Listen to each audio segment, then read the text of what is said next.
Salam santun. Baru saja nonton video ya.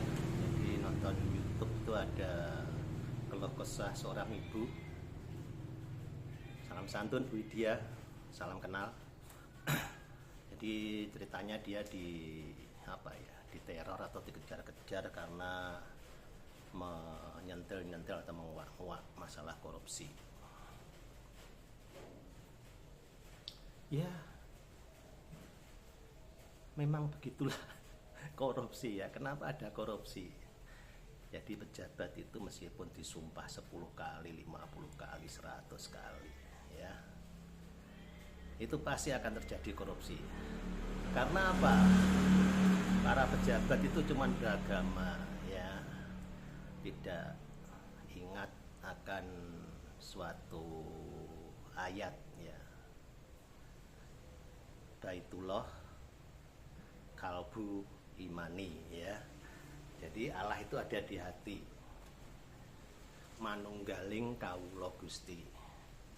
Ya, itu kalau dalam bahasa kejawennya manunggaling kawula Gusti. Jadi para pejabat yang disumpah diangkat ini merasakan bahwa Allah itu ada bersama dia.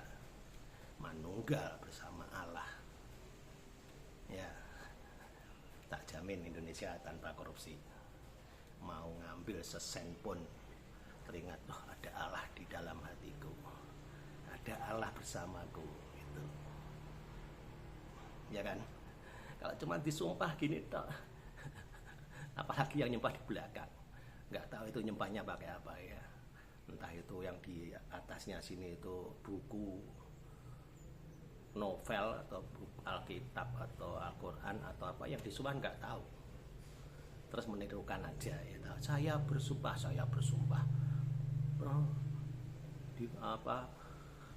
dengan nama Allah. Terus dia menirukan dengan nama Allah, bukan sumpahnya sendiri. Jadi menirukan. Itu fatal itu. Jadi sekali lagi ya, kalau mau istilahnya mau bersih korupsi, nggak mau disentil-sentil ya. Ya itu tadi.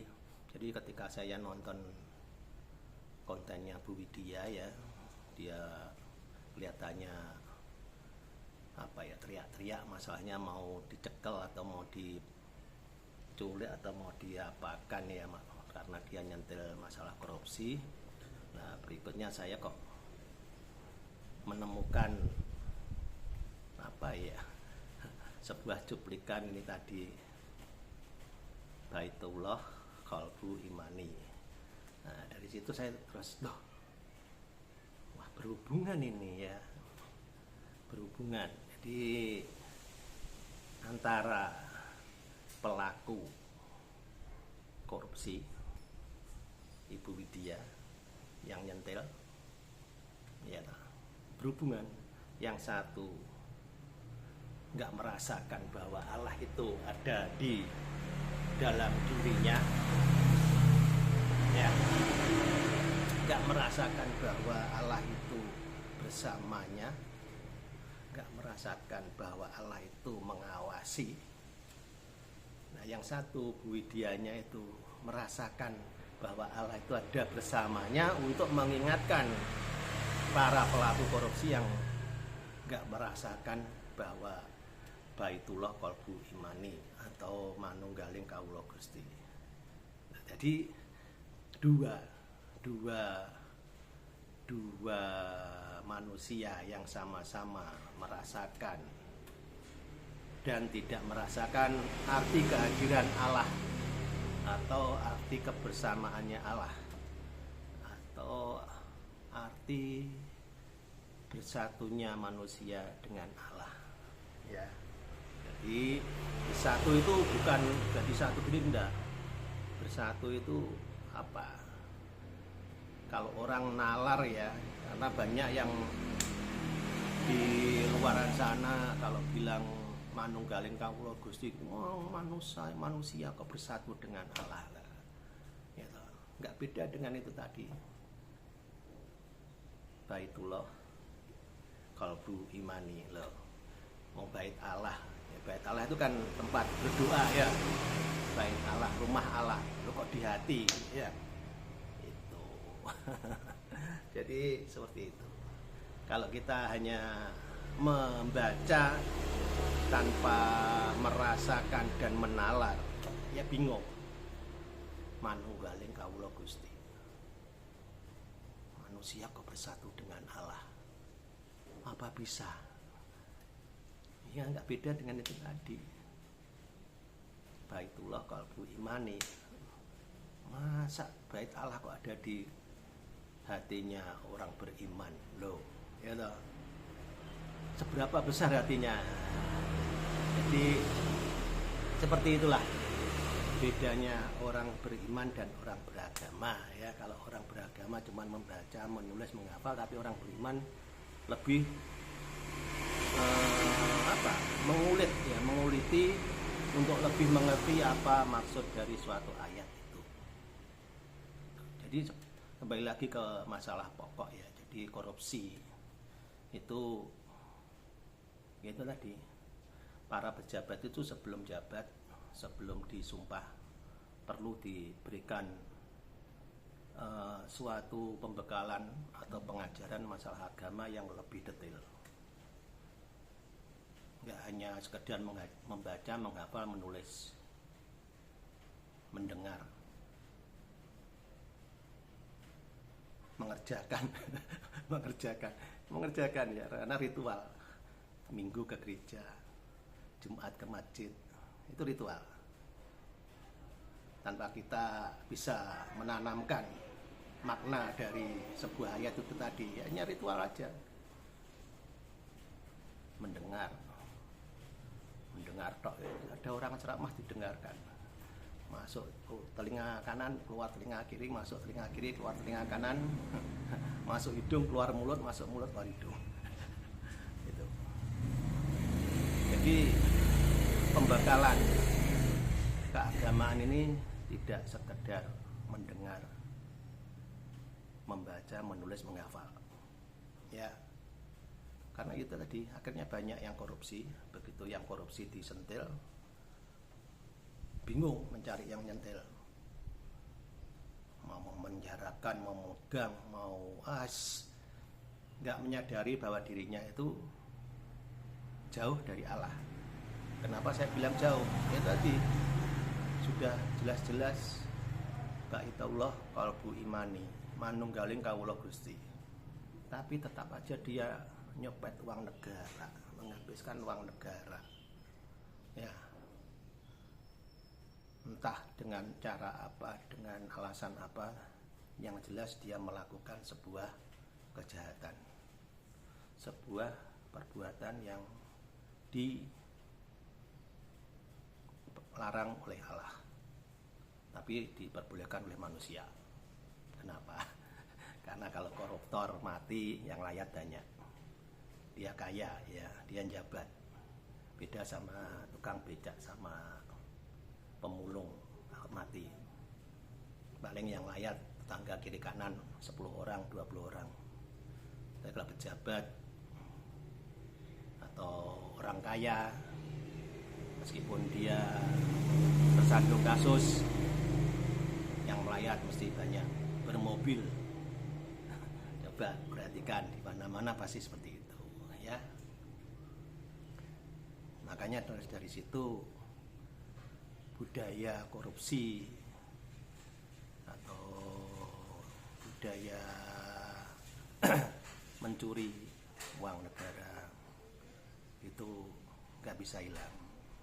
Karena itu tadi dia memerlukan semua itu. Misalkan dia jadi wali kota atau jadi bupati atau jadi anggota DPR ya. Terus pas di jalan ketemu temannya yang di bawahnya gitu ya. Terus temannya dengan ketulusan hati atau bercanda bilang sangune atau minta buat jajan sebagai seorang anggota DPR, wali kota, bupati, nggak mungkin nggak memberi gengsi ya. Memberinya pun nggak sedikit, nggak mungkin 100.000, 200.000, atau mungkin ya segitu ya. Itu belum lagi kalau pas makan di restoran gitu, ketemu teman, masa mau say hello? Nggak mungkin ya, dirasani pasti. Mau nggak mau membayari, ngebosi. Belum lagi kalau ada hajatan diundang sesama pejabat. Wah, sesama pejabat ngasih saweran, ngasih amplop ya. Misalkan diundang hajatan manten, nggak mungkin harap itu apa mau apa namanya, becek, kalau orang Jawa becek. Apa ya, ngasih keundangan amplop itu apa namanya? Itu ya 100.000 nggak mungkin, 200 saja masih di sini itu gengsinya ya. Minimum 500 kalau selama musim hajatan ada 5 undangan, 10 undangan ya. Kalau pejabat tuh bisa 10 undangan, bisa 20 undangan ya, karena pejabat antar pejabat tuh relasinya banyak. Dianggap aja 500 kali 10 5 juta gitu. Gajinya berapa? Dia mau mengeluarkan uangnya sendiri tuh loh Eman, dari gaji ya, solet uang transportasi ya, uang apa namanya, kunjungan. Belum lagi nanti kalau bawa sopir, traktir sopirnya. Terus pasti hajatan ketemu teman gitu, atau ketemu atasannya. Atasan lihat anak buah sama-sama makan, nggak mungkin atasannya yang bayar, anak buah yang bayar ya, supaya diberikan tempat lagi, supaya diberi jabatan lagi gitu. Jadi seperti itu yang membuat korupsi itu nggak bisa hilang. Pertama karena agama ya cuman agama, tanpa merasakan kehadiran Allah, penyertaan Allah bersama kita. Ya, kalau begitu kita merasakan Baitullah qalbu imani ya, ada di hati-hati orang yang beriman, bukan orang yang beragama. Tuh, ya, kalau orang beragama ya cuman beragama, belum tentu merasakan kehadiran Tuhan, kehadiran Allah sama kita. Tapi kalau orang beriman pasti beragama. Karena apa? Dia levelnya lebih atas dari orang beragama. Kalau orang beriman itu bertindak, bertingkah, mengucap, berbicara itu seakan dirasakan dulu ya. Meskipun itu sulit, saya sendiri mungkin nggak bisa, atau bukan mungkin, nggak bisa ceplos gitu. Nanti begitu setelah selesai baru sadar, oh iya aku tadi ngomong itu tadi menyentuh atau menyakiti itu. Biasanya terakhirnya itu terasa ya. Jadi sekali lagi untuk para pejabat, monggo,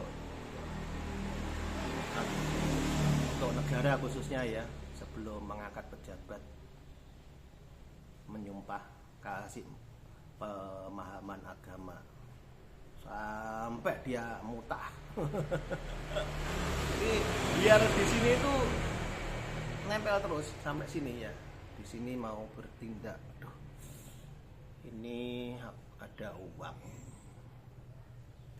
enaknya gimana? Di sini terus bilang, ojo, ono Gusti ini cedekmu. ada Allah bersamamu. Lah kita di sini, aduh iyalah, sadar gitu ya. Perlu itu. Selama ini ya memang benar Bu Widya nyentil itu.